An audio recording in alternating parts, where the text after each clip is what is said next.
যাদের পাহাড় পরিমাণ গুনাহ আছে, মনের অজান্তে বা জেনে, কবিরা সগীরা, জানা অজানা প্রকাশ্যে যত গুনাই করেছেন না কেন আপনি আপনার জীবনে, আজকে আমি এই ভিডিওতে শুধুমাত্র 2টা দোয়া শিখিয়ে দেব ইনশাআল্লাহ।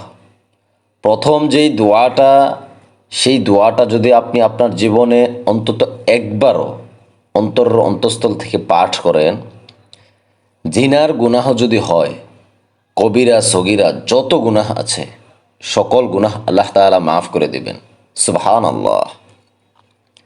দ্বিতীয় নম্বরের যে দোয়াটা আছে, এই দোয়াটা যদি আপনি পাঠ করেন, আপনার জীবনের যত আশা আছে, নেক আশা, সকল আশা আল্লাহ তাআলা পূরণ করে দিবেন।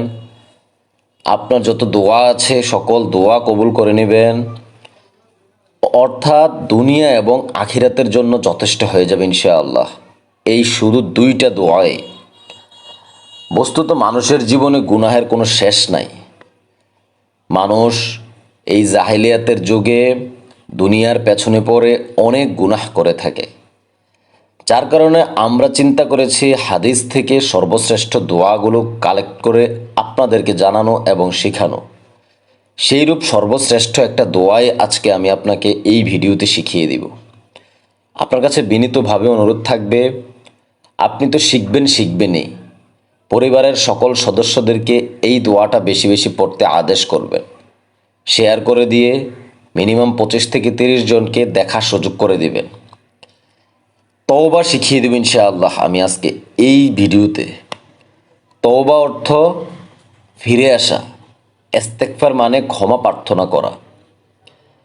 মহান আল্লাহ রাব্বুল আলামিন পরম ক্ষমাশীল, অতীব করুণাময়।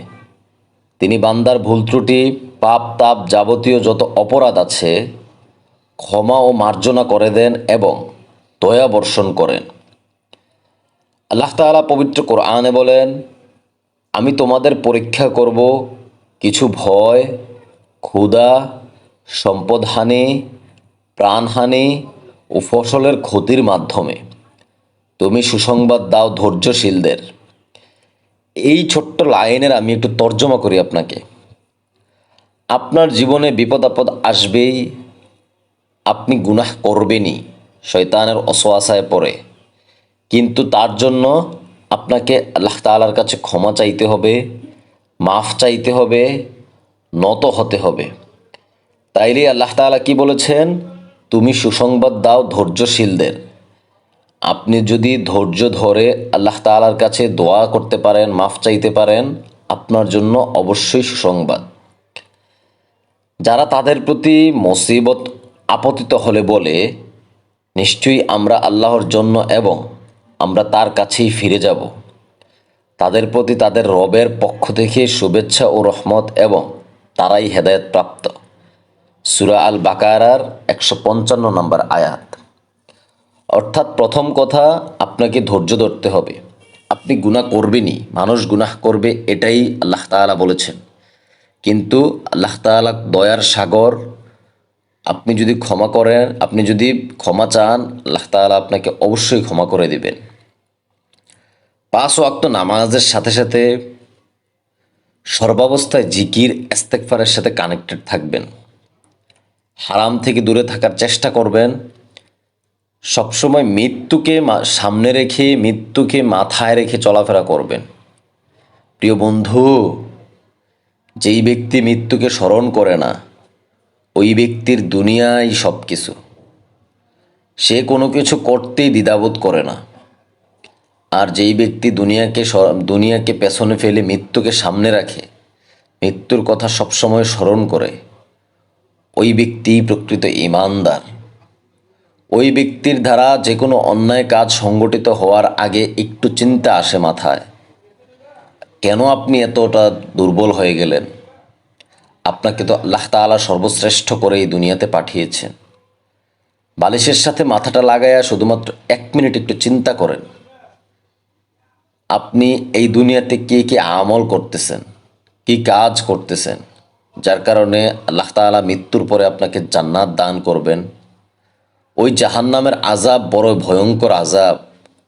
হজরত আয়েশা রাদিয়াল্লাহু তাআলাকে নবী করিম সাল্লাল্লাহু আলাইহি ওয়াসাল্লাম ডেকে বলেন, হে আয়েশা, জাহান্নামের আযাব যে কতটা ভয়ঙ্কর তা তুমি কখনো কল্পনাও করতে পারবে না। জগতের সকল নবী ও রাসূলরা যারাই এসেছেন সবাই তাদের গুনাহের জন্য মাফ চেয়ে গেছেন। তারা এতটা পরিপাটি ছিলেন, এতটা নম্র ছিলেন, এতটা ইবাদতকারী ছিলেন, তারপরও তারা তাদের গুনাহের জন্য আল্লাহ তাআলার কাছে মাফ চেয়ে গেছেন। আপনি আমি কতটা মাফ চাচ্ছি। এই দোয়াটা শুধুমাত্র একবার পড়েন, ইনশাআল্লাহ অন্তরের অন্তঃস্থল থেকে আল্লাহ তাআলা আপনার সকল গুনাহ মাফ করে দিবেন। সেই দোয়াটা কি? আল্লাহুম্মা আনতা রাব্বি লা ইলাহা ইল্লা আনতা খলাকতানি ওয়া আনা আবদুকা ওয়া আনা আলা আহদিকা ওয়া ওয়াদিকা মাস্তাআতু আউযু বিকা মিন শাররি মা সনাতু আবু লাকা বিনিআমাতিকা আলাইয়া ওয়া আবু বিজামবি ফাগফিরলি ফাইন্নাহু লা ইয়াগফিরু যুনুবা ইল্লা আনতা। একটু ছোট দোয়া, কিন্তু আমি আপনাকে এইখানে বাংলাতে দিয়ে দিয়েছি। প্রয়োজনে ভিডিওটা সেভ দিয়ে রাখুন, লাইক দিয়ে সেভ করে রাখুন। যখনই ভুলে যাবেন দেখে দেখে পাঠ করবেন। নামাজে পড়েন, মোনাজাতে পড়বেন, তাহাজ্জুদের সময় পড়বেন। মুখস্থ করতে বড় জোর 5 মিনিট সময় লাগবে। এটাকে গুনাহ মাফের সর্বশ্রেষ্ঠ দোয়া বলা হয়। দ্বিতীয় নম্বর যেই দোয়াটা আছে, যেই কোনো দোয়া করার আগে এই দোয়াটা পাঠ করবেন। অজু লাগবে না, কোনো কিছুই লাগবে না।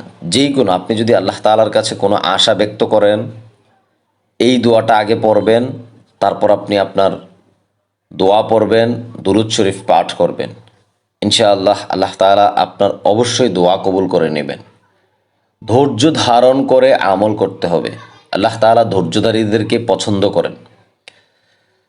রাসূল সাল্লাল্লাহু আলাইহি ওয়াসাল্লাম দৈনিক 70 বারের চেয়েও বেশি ইস্তেগফার পাঠ করতেন, অর্থাৎ ক্ষমা চাইতেন। আপনিও এটাকে জীবনের সঙ্গী করে নেন, ইস্তেগফারের সাথে কানেক্টেড হয়ে যান।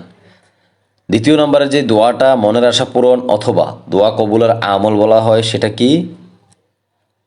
হাসবিয়াল্লাহু ওয়া নি'মাল ওয়াকিল, নি'মাল মাওলা ওয়া নি'মান নাসির। খুবই ছোট্ট দোয়া, আমরা অনেকেই জানি, কিন্তু এটার ফজিলতটা আমরা জানি না। আজকে ফজিলতটা জেনে নেন। যেই কোনো অবস্থাতেই আছেন, ব্যবসায় লস, মনের আশা পূরণ হচ্ছে না, চাকরিতে উন্নতি করতে পারতেছেন না, চাকরি লাগবে, বেকার আপনি, যারা প্রেগনেন্ট ওমেন আছেন, বেশি বেশি পড়েন, আপনার সন্তান নেককার হবে ইনশাআল্লাহ। চ্যানেলটি সাবস্ক্রাইব করে অবশ্যই সঙ্গে থাকবেন। এইরকম ছোট ছোট অনেক আমলের ভিডিও আমরা এখানে দিয়ে থাকি প্রত্যেক দিন। আপনি যদি দৈনিক 2টা করে আমল করেন, ইনশাআল্লাহ 30 দিনে 60টা দোয়া আপনার মুখস্থ হয়ে যাবে।